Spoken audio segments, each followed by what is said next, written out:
Halo, Assalamualaikum warahmatullahi wabarakatuh. Nama saya Yudi Haryanto. Saya mahasiswa STBSI tahun 2019.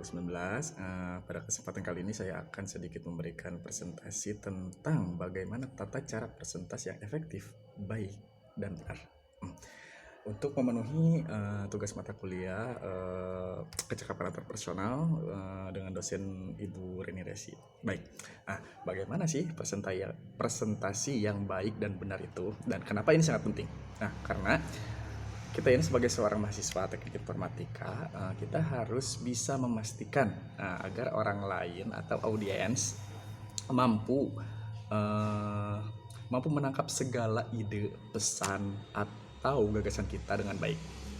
Bayangkan jika nanti ketika kita bertemu dosen atau di sidang akhir, kita tidak mampu mempresentasikan dengan jelas dan meyakinkan.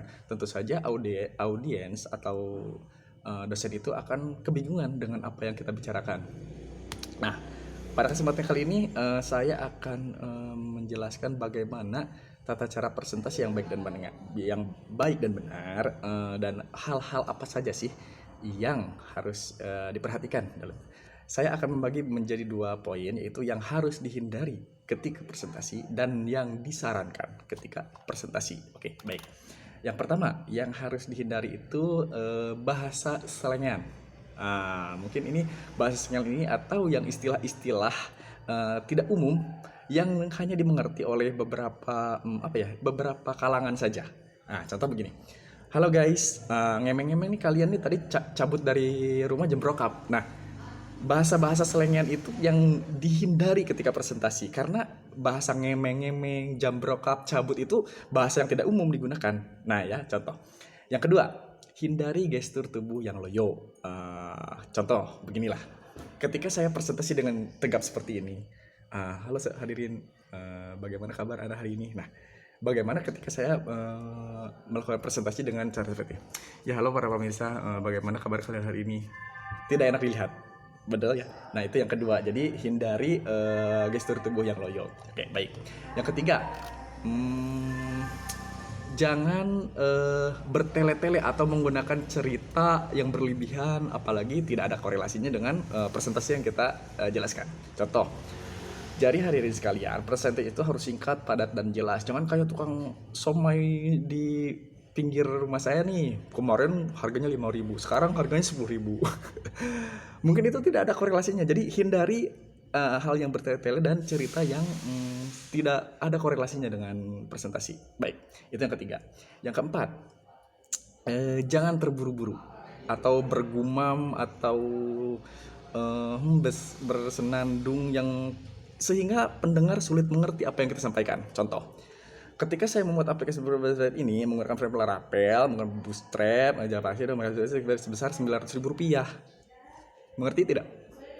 Jadi terkesan terburu-buru jadi si pendengar tidak mengerti apa yang kita bicarakan dengan artikulasi yang tidak jelas. Oke? Baik. Mohon maaf, ada siswa. Oke. Jadi diusahakan itu menggunakan artikulasi yang jelas. Contoh, para hadirin sekalian, saya membuat aplikasi berbasis web ini menggunakan framework Laravel. Mohon maaf.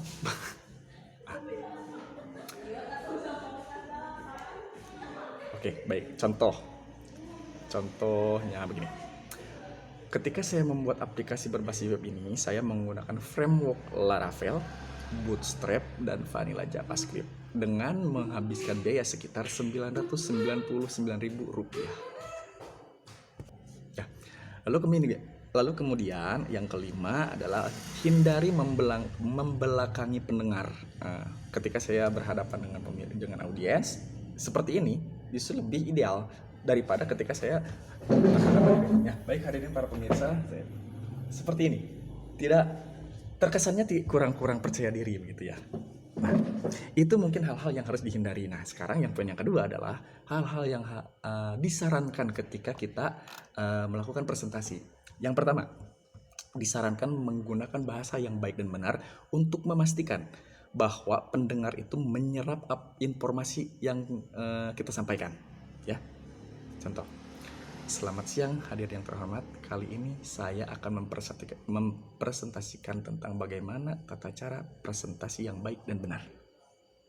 Seperti itu. Yang kedua, disarankan mempergunakan kata yang singkat, padat, dan jelas. Contoh, jadi selama 3 hari ini saya melihat buku di toko buku yang berjudul Mahir Membuat Aplikasi Berbasis Web. Ya, apa sih itu aplikasi berbasis web? Begini uraiannya. Nah, seperti itu. Jadi singkat, padat, dan jelas, dan segera menuju ke poin yang akan disampaikan. Itu yang kedua. Yang ketiga, disarankan menjaga kontak mata. Seperti saya sekarang ini, saya sedang melihat teks mungkin, tapi ketika presentasi yang real asli, jaga pandangan, tatap mata atau eye contact. Nah, seperti ini. Bagaimana ketika saya begini, para hadirin pemirsa, kali ini saya akan menjelaskan seperti itu. Jadi tidak enak dipandang mata, dan audiens pun nanti akan terkesan, kok ini anak tidak sopan. Nah, begitu. Itu yang ketiga. Yang keempat, disarankan tetap tersenyum. Ya, ini yang penting.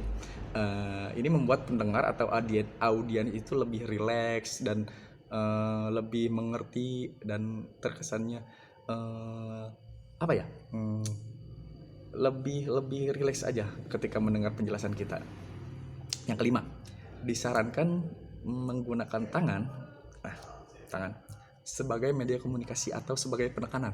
Seperti saya dari tadi ini menggunakan gestur tangan itu supaya lebih menekankan gitu, daripada saya seperti ini terus, atau mungkin tangan ke bawah atau ke belakang, seperti itu. Berikutnya yang keenam, disarankan menggunakan busana yang sopan. Ya, menggunakan yang sopan sesuai dengan materi dan kondisi presentasi. Seperti saya ini kan sedang di sekolah, mungkin sekarang saya sedang memakai baju ya seperti ini. Dibandingkan memakai kaos t-shirt yang biasa, mungkin lebih sopan seperti ini. Mungkin seperti itu. Nah, jadi dari kedua poin tadi yang harus dihindari dan yang disarankan, mungkin itu saja yang bisa saya sampaikan. Kurang lebihnya mohon maaf. Bila ada banyak kesalahan. Sekian dari saya. Assalamualaikum warahmatullahi wabarakatuh.